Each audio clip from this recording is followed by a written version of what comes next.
جو لوگ پہلے لا تعلق بھی تھے اور جو لوگ یہ سمجھتے تھے کہ یہ دو سیاسی فریقوں کی، دو سیاسی دھڑوں کی کشمکش ہے، وہ بھی اب ہمدردی کا اظہار کر رہے ہیں، اور وہ یہ سمجھتے ہیں کہ موجودہ حالات سے نکلنے کی واحد صورت یہ ہے کہ جو رجیم چینج کا ڈرامہ رچایا گیا تھا اس کو ریورس کیا جائے، اور ریورس کرنے کی جو ایک جمہوری ریورس کرنے کا ایک جمہوری طریقہ ہے وہ یہی ہے کہ ملک میں ایک نئی حکومت، غیر جانبدار نگران حکومت ہو جو شفاف انتخابات کرائے اور عوام کے صحیح معنوں میں منصفانہ انتخابات کے ذریعے منتخب ہونے والے لوگ اقتدار میں آئیں، اور وہ آ کے ان سارے معاملات کو جو 6 ماہ کی خرابی ہیں ان کو بھی دور کریں، ملک میں عدل و انصاف کا کوئی نظام قائم کریں، لوگوں کے اپنے شہریوں کے تحفظ کو یقینی بنائیں۔ یہ ملک پاکستان لوگوں کے رہنے کے قابل ہونا چاہیے، اپنے شہریوں کو یہاں سے ہجرت نہ کرنی پڑے، اور ایک ہوتی ہے روزگار کے لیے ہجرت، اچھے مستقبل کی ہجرت، ایک ہے جان بچانے کے لیے ہجرت، ملک کو غیر محفوظ سمجھ کر اپنی جان کو، اپنے خاندان کی جان کو غیر محفوظ تصور کر کے ہجرت کرنا، جو کبھی ترین ایک صورت ہوتی ہے، کسی ملک کے لیے شرمندگی کا باعث ہونا چاہیے، کسی ریاست کے لیے انتہائی ندامت کا باعث ہونی چاہیے کہ اس کا کوئی شہری اس لیے ملک چھوڑے کہ وہ سچ بولنے کی قیمت اپنی جان کی صورت میں ادا کرنے پر مجبور ہے۔ اختلافات ہوتے ہیں، سیاسی اختلافات ہوتے ہیں، نقطہ نظر کا اختلاف بھی ہوتا ہے، لیکن کسی شخص کو کی زندگی کو غیر محفوظ کر دینا،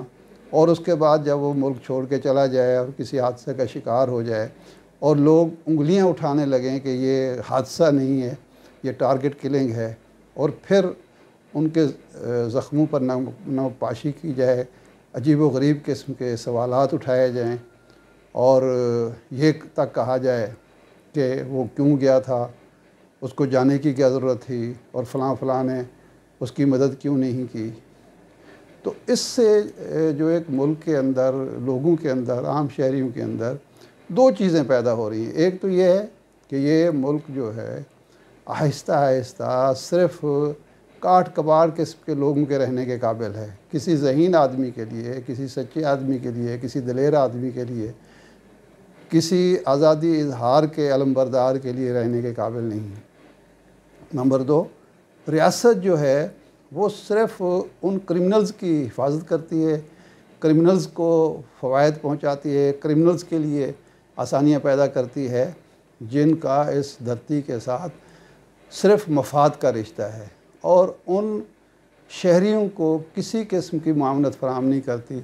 جو اس ملک کو واقعتاً دنیا کا ترقی یافتہ جمہوری فلاحی ملک دیکھنا چاہتے ہیں، جو اس ملک کو قائد اعظم اور اقبال کے خوابوں کی تعبیر بنانا چاہتے ہیں، اور جو اس ملک کے بارے میں یہ سوچتے ہیں کہ یہ بھی اسی طرح پھلے پھولے ترقی کرے جس طرح دنیا کی دیگر اقوام کر رہی ہیں۔ تو ایسا ماحول جب پیدا ہو جائے تو جو شخص بھی تبدیلی کا نعرہ لگا کے کھڑا ہوگا، ظاہر بات ہے کہ عوام کی توجہ کا مرکز ہوگا،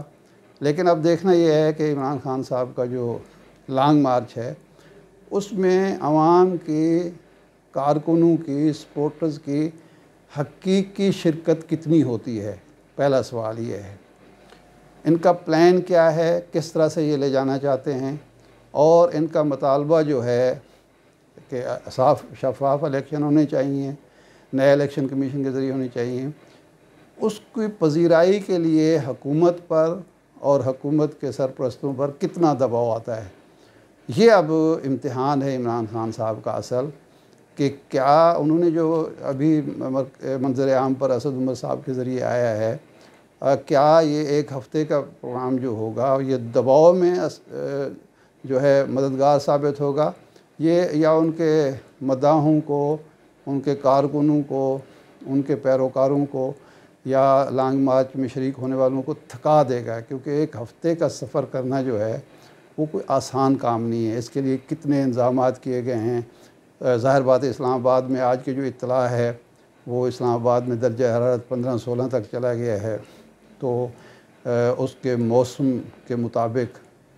وہاں رہائش کا کتنا بندوبست ہوگا، کھانے پینے کا، باقی جو حاجات ہوتی ہیں ان کی پوری کرنے کے لیے کیا انتظامات کیے گئے ہیں۔ جو لوگ ان کو یقین دہانیاں کرا رہے ہیں کہ جی ہم اخراجات بھی برداشت کریں گے، لوگوں کو لے کر آئے ہیں، وہ اپنے وعدے کس طرح پورے کرتے ہیں۔ یہ اب ہم جمعہ بہت دور نہیں ہے، جمعے کے دن ہمیں اندازہ ہو جائے گا کہ عمران خان صاحب کی اپیل کس حد تک مؤثر ثابت ہوتی ہے۔ لوگ ہمدردی تو رکھتے ہیں عمران خان کے کاز سے، جو قومی کاز ہے، لیکن عملاً